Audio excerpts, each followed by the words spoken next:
Zombie Apocalypse.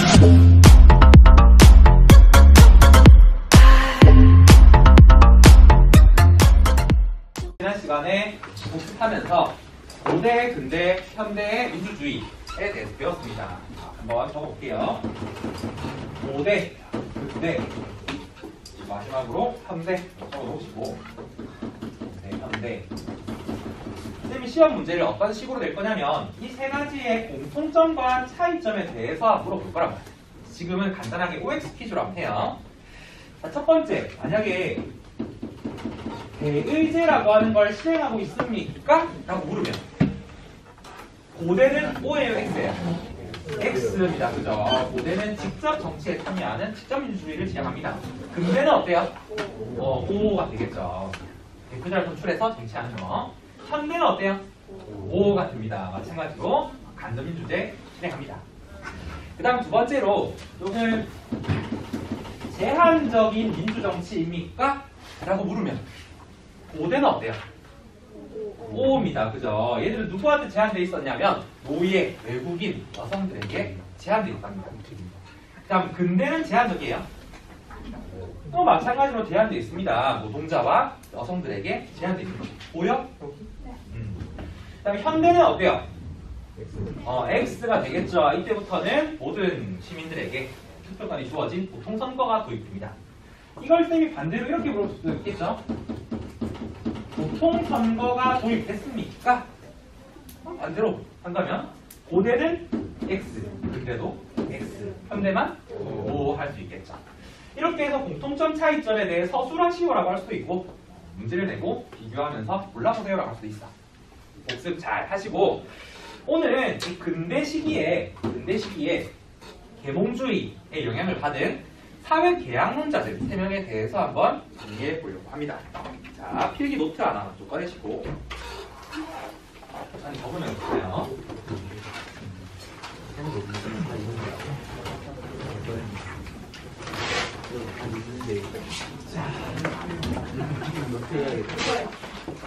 얘들아, 너희 생각에 사람은 선한 존재인 것 같아? 되게 악한 존재인 것 같아? 어떻게 생각하는가? 사람은 되게 태어날 때부터 착하게 태어났을까? 아니면 악한 마음을 가지고 태어났을까? 너희 만약에 길에 어린아이가 찾길에 있는데 왜? 악한 것 같은데 보니까? 되게 악한 사람인 것 같은데? 아니야? 노트 찢어달래? 노트는 좀 많이 해야 돼. 얘들아, 찾길에 애기가 서 있는데 트럭이 저 멀리서 막 달려와. 그럼 그 애기 구하고 싶어, 안 구하고 싶어? 구하고 싶어요. 구하고 싶어요. 그러면 사람들은 굉장히 선한 마음을 지니고 있다고 할 수 있어.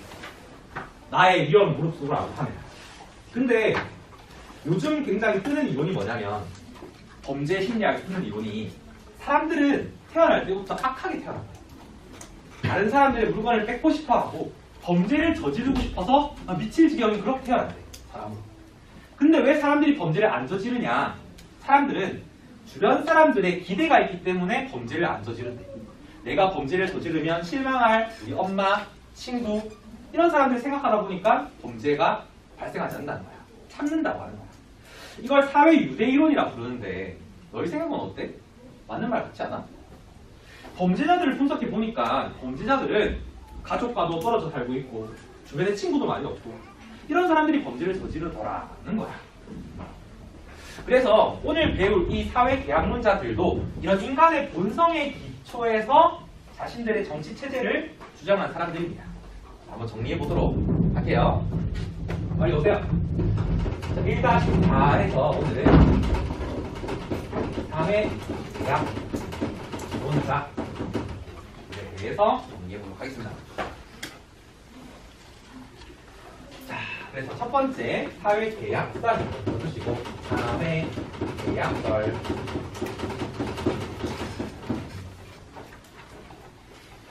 자, 먼저 사회계약설이라고 하는 것이 무엇인지부터 알아야 될 것 같은데 우리 근대 시기에 계몽주의라는 거 기억납니까? 계몽주의라고 하는 거. 계몽주의가 무엇이었냐면 사람들을 일깨워주는 거야. 너희들은 신의 뜻대로 사는 사람들도 아니고 군주의 뜻대로 사는 사람들도 아니고 무엇을 지닌 존재이다? 이성을 지닌 존재이다 라는 걸 깨우쳐주는 게 계몽주의야. 그 계몽주의에 영향을 받은 사회 계약설은 이렇게 얘기를 합니다. 이성을 지닌 개인들이 자발적인 동의로 사회를 만든다. 사회를 만듦 써볼까? 그러니까 이 사회, 즉 국가라고 하는 게 뭐 신으로 부여된 권한이 아니라 개인들의 계약을 통해서 만든 결과물일 뿐이다 라고 주장하는 게 사회 계약설이라고 한다는 거예요. 그래서 이 사람들의 공통적 주장은 국가는 목적이 아니라 수단이다 이렇게 주장해요. 국가는 목적이 아니라 수단이다. 이 사회계약설 이전 시기를 보시면 루이 14세 대표적 명언 그런 거 있잖아. 짐이 곧 국가다. 나에게 모든 충성을 다 바쳐라. 그게 국가를 위한 일이다. 라고 하면서 절대 군주제를 펼쳤단 말이야. 근데 그 이후 시기에 전혀 맞지 않는 소리다. 그거는 국가는 그 자체에 충성을 바치는 게 아니라 우리의 권리를 보장해주는 수단에 불과한 거야. 개인이 더 중요한 거야. 라고 주장하는 게 사회계약설이었다는 거지. 이해가십니까? 이런 사회계약설에 반대되는 말이 아까 얘기했던 왕권신수설 같은 거야. 왕권신수설. 절대적인 권한을 부여하는 거죠. 국가에 대해서. 그래서 이 시기부터를 근대 시기 이렇게 부릅니다. 자, 지금부터는 이 사회계약설을 주장한 3명의 사상가들에 대해서 정리를 해볼까 해요. 그래서 이렇게 표로 한번 정리할 테니까 필기하는 공간 잘 준비해 주시고, 총 3명이 있어. 첫 번째, 두 번째, 세 번째 이런 식으로. 우리가 만나볼 첫 번째 사람은 홉스라는 사람이에요. 토마스 홉스라는 사람인데, 이 사람의 유년 시절을 조금 살펴보면 어릴 때부터 전쟁을 너무나 많이 경험을 했어. 이 나라 저 나라 쫓겨다니면서 많은 사람들이 죽는 모습을 경험했단 말이야. 그래서 사람들에게 발생하는 전쟁으로 인한 공포 이런 걸 경험하고 자랐단 거지. 그래서 이 사람이 느끼는 인간의 본성이 무엇이냐라고 하면, 사람들은 태어날 때부터 악하게 태어난다 라는 인식을 바탕으로 시작을 합니다. 모든 사람들은 다른 사람을 괴롭히고 싶어하고 다른 사람들이 가진 물건을 뺏고 싶어하는 그런 욕망이 가득한 존재로 인식한다는 거예요. 그래서 이 사람은 국가가 만들어지기 이전 상태, 즉 자연 상태가 어떤 모습이냐 라고 상상해보라고 한다면 이 사람은 이렇게 얘기해. 모든 사람들은 언제 자기 물건이 뺏길지 모르는 그런 두려움의 상태 속에 살고 있다는 거야. 왜냐하면 사람들은 악하니까. 예를 들어 어떤 사람이 지나간다. 저 사람 가진 물건이 너무 마음에 들어. 그럼 사람들은 본능적으로 이런 생각을 한대. 저거 예쁘다, 멋있다, 저거 갖고 싶은데 어떡하지? 어떡하지? 저 사람 그냥 죽일까? 이런 생각을 한다는 거야. 본능적으로. 그래서 이런 상태를 뭐라고 표현했냐면 만인에 대한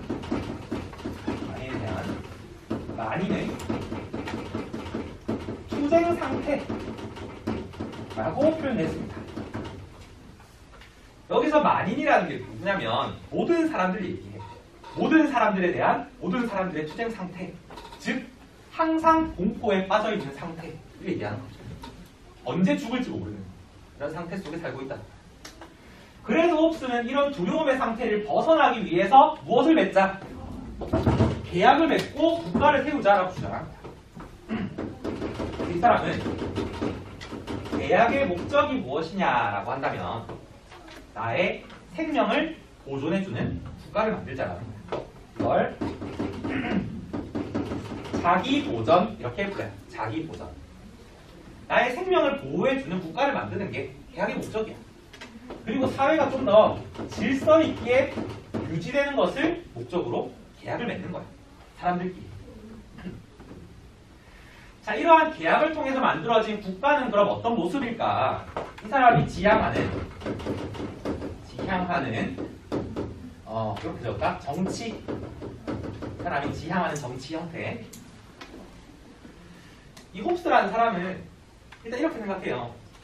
모든 사람들은 태어날 때부터 하늘이 부여한 인권, 내 글자로 뭐라 불렀지? 천부인권을 가지고 있는 거야. 사람들은 이런 천부인권을 가지고 있는데 내가 가지고 있는 주권이라고 하는 걸 전부 다 양도해. 양도가 무슨 말이야, 얘들아? 준다는 거야. 누구한테 주냐면 군주에게 전부 다 주는 거야.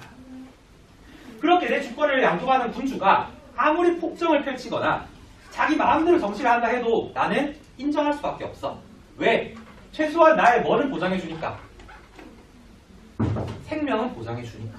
안전하다라고 여기는 거야. 그래서 이 사람이 추구하는 정치 형태가 무엇이냐면 전제군주제라고 하는 것입니다. 전제군주제.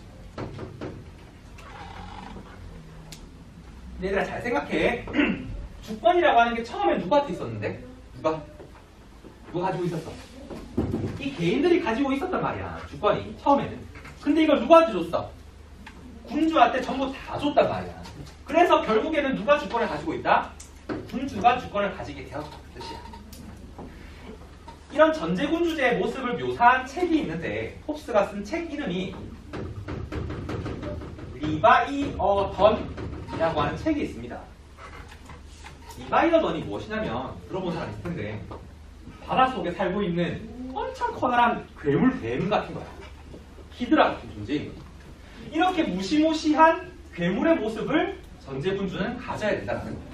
엄청나게 막강한 힘을 통해서 통치를 해야지만 이런 질서를 유지할 수 있고 개인들의 생명을 보존할 수 있다 라고 주장한 게 홉스의 정치체제예요. 이해하십니까? 우리는 정치를 배우고 있기 때문에 이 전제군주제라고 하는 정치 형태만 기억하면 좋을 것 같아요. 전제군주제. 왜 홉스가 전제군주제를 주장하게 되었는가 하는 정도. 자, 이렇게 해서 첫 번째 홉스의 정치 형태에 대해서 알아봤습니다. 그 다음 두 번째, 이 사람은 로크라는 사람이에요.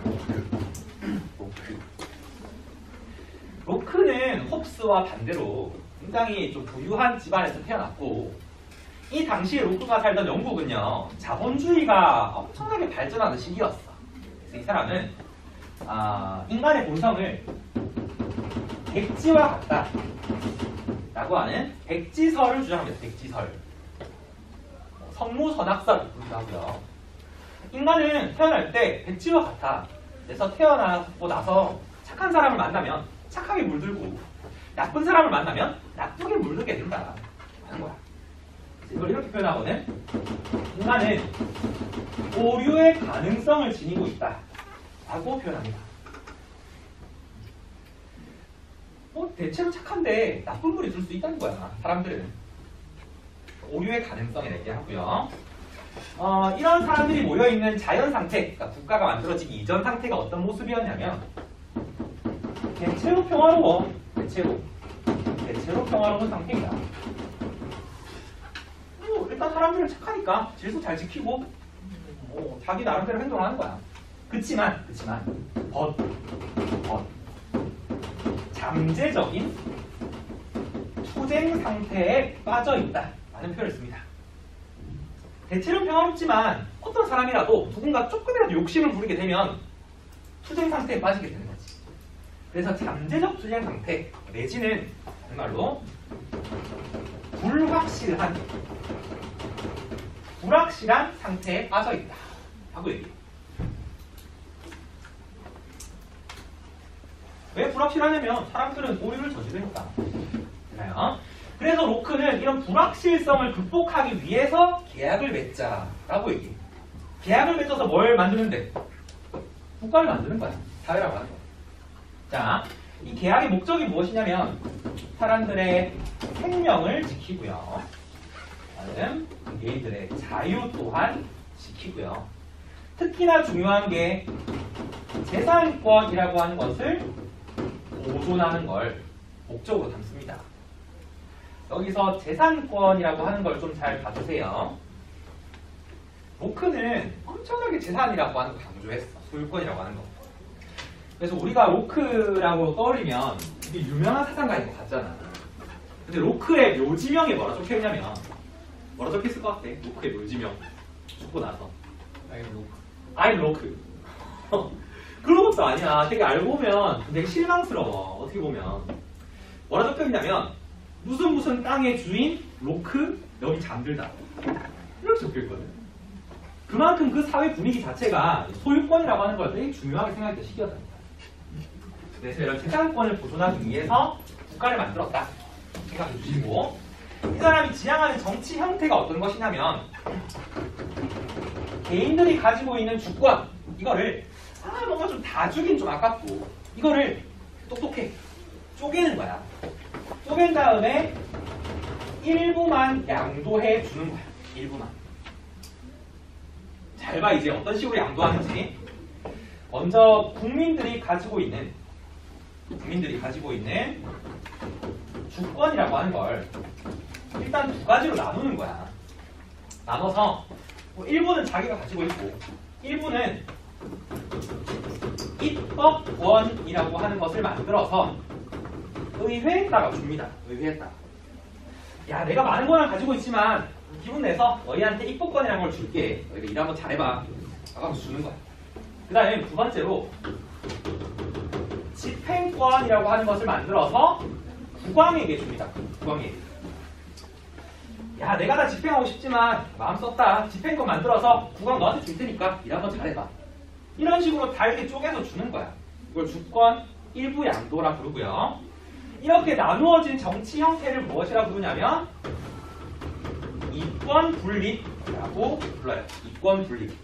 권한이 두 개로 분리됐다는 거야. 이런 이권 분립의 바탕이 되어져서 만들어진 정치 형태를 입헌군주제 이렇게 부릅니다. 입헌군주제. 지금도 영국은 입헌군주제예요. 영국에는 아직도 국왕이 존재합니다. 국왕 이름 뭔지 알아? 영국에 엘리자베스 여왕이잖아. 그 사람이 국왕이야. 아직 살아있어. 그 다음 정치는 의회에서 합니다. 수상이라고 하는 사람들이 정치합니다. 영국도 마찬가지고 일본도 마찬가지. 일본도 아직 일본의 국왕 살아있고요. 밑에 있는 아베 총리가 정치하고 있고. 이런 형태를 입헌군주제라 부르고 얘랑 비슷한 개념이 하나 있는데 삼권분립이라는 거 들어봤을 거야. 네? 삼권분립. 여기에서 사법권이라고 하는 것까지 떼어내는 거지. 법원이 만들어지는 거야. 이런 정치 형태를 대통령제라고 부릅니다. 우리나라는 이런 대통령제를 채택하고 있는 거죠. 이 대통령제는 몽테스키베의 사상을 바탕으로 만들었는데 다음에 한번 배우고요. 지금은 입헌군주제라고 하는 정치 형태만 잘 봐주세요. 입헌군주제. 자, 이렇게 해서 로크가 주장한 정치 형태를 알아봤는데 로크는 하나를 더 얘기해요. 하나를 더. 내가 주권을 양도해서 만들어진 이 입법권 그리고 집행권이라고 하는 거 너희가 잘 수행하지 못해서 내 재산권이 침해된다면 나는 너희에게 저항권이라고 하는 것을 행사할 수 있다라고까지 주장을 합니다.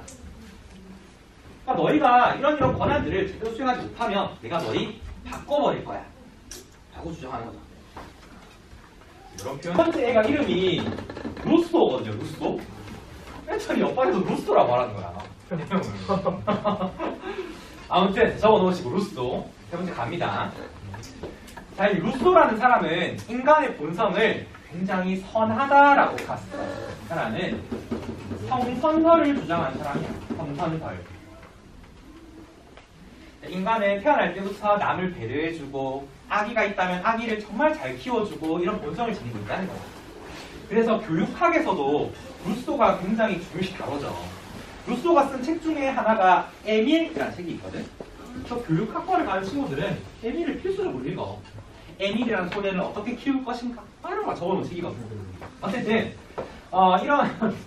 이런 성선설을 가진 루소가 생각하는 자연 상태의 모습 어땠을 것 같아?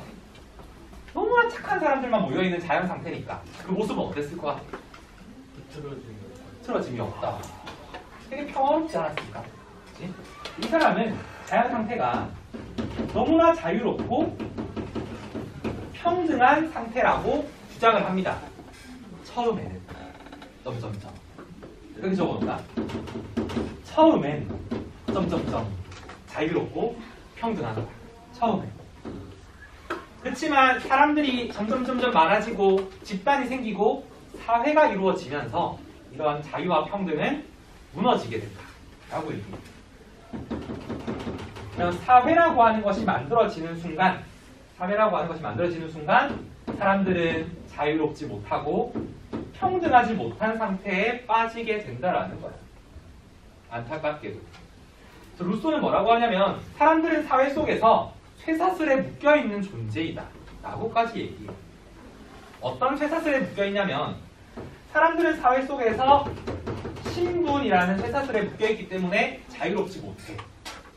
노예라든지 귀족이라는 계급이 나눠져 있기 때문에. 그 다음 사람들은 사회 속에서 재산이라는 쇠사슬에 묶여있기 때문에 평등하지도 못해. 부자인 사람, 가난한 사람 나뉘어져 있겠죠. 그래서 이 사회를 굉장히 부정적으로 봅니다. 루소는. 그러면 루소가 사회 계약을 맺어서 추구하는 방향이 어디겠어? 다시 어디로 돌아가자? 자연 상태로 돌아가자라고 하는 게 루소의 주장이야. 적어볼게요. 이렇게 지금 이어지고 있는 거야. 이렇게 잘 못 쓰고 있네요. 루소는 계약을 맺어서 자연 상태로 복귀하자라고 얘기하는 거죠. 복귀하자. 이렇게. 근데 어떻게 하면 자연 상태로 돌아갈 수 있느냐? 어떻게 하면 사람들의 일반 의지라고 하는 것을 실현시킴을 통해서 자연 상태로 돌아갈 수 있다라고 얘기해요. 이때 말하는 일반 의지라고 하는 개념은 굉장히 어려운 개념인데 쌤이 이해한 만큼만 얘기해 줄게. 일반 의지라고 하는 건 공동선이라고 하는 개념이고요. 사람들의 공동의지라고 하는 개념이 있거든. 이 공동의지라는 게 무엇이냐면 사람들이 자신들의 개인적인 이익만을 추구하는 게 아니라 이 공동적인 이익을 추구하는 그런 상태, 우리 사회의 전체적인 이익을 추구하는 그런 마음들을 모아놓은 결정체가 일반 의지라고 한다는 거예요. 이렇게 사람들이 자신들의 욕심을 버리고 일반 의지를 추구하게 된다면 점점 자연 상태로 돌아갈 것이다 라고 주장한 게 루소의 주장이에요. 그래서 이 사람이 추구하는 정치 형태가 무엇이냐면 얘는 여기다 적을게요. 사람들의 주권이라고 하는 건 누군가에게 양도할 수 있는 것이 절대 아니다 라고 얘기해요. 절대 누구에게 줄 수 없는 주권이고요. 정치라고 하는 것도 이 주권을 온전히 가진 개인들이 직접 정치에 참여하는 직접 민주제라고 하는 것을 추구한다는 거야. 그래야지만 온전히 나의 의지를 전달할 수 있는 거지. 정치 체제에 대해서. 이제 여기만 좀 네모 박스를 칩시다. 자, 이렇게 하면 우리가 사회 계약론자 3명을 다 본 것 같아. 홉스, 로크, 루소. 이 사람들이 지향하는 정치 체제는 전부 다 인간의 본성이 어떤가